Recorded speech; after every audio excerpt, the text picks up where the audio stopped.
नाप ऐसे नाप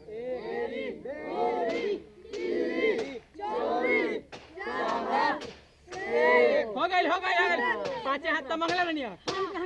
तू 5 हाथ मंगला नहीं 6 हाथ गइल दिमाग मत खराब कर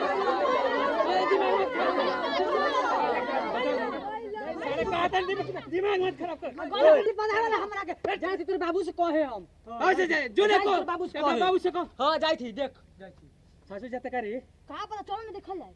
चल ना ए बंटिया का बचा के तेरा बेटी जो तू बंटिया भइल बा हले अपन बंटी ले हले बंटी पैंट खोल दी बोल ना खोली पैंट ना पैंट काला खोलबो तेरा एगो बंडी लेके ना आइला बंडिया बच्चा के बंडिया चाहिए जान जाता है सारे बंडी बच्चा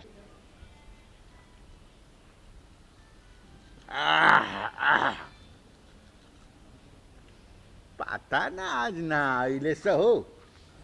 काज ने केने बड़े सो आतना बेरा जोन बाटे एथी हो गई चढ़ गई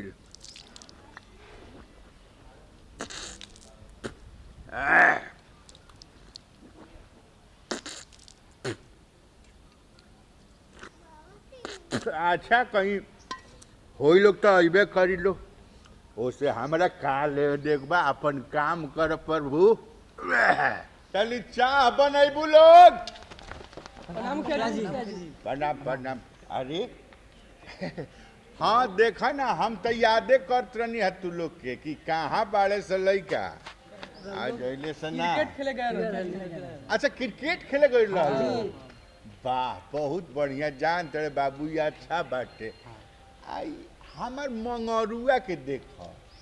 एगो तू लोग बड़ा लोग कि गुली डंडा खेलत खेलत आज क्रिकेट खेले लगल लोग है आई हमार मंगरुआ बाटे पता ना एकरा कहिया बुद्धि होई है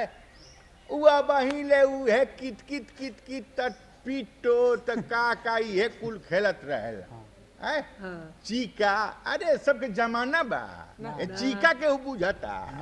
चलो लो हम क्रिकेट में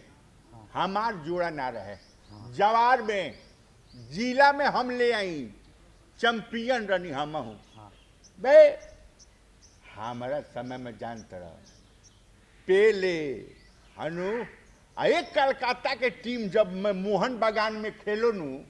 एने से 5 गोल मारत सटे एक ओने से एकदम 7 गोल ऐसा रहे मामला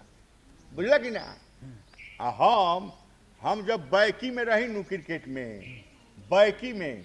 और ना रहा पिछवा बॉलवा रोके वाला और वही में आगे हम खड़ा रही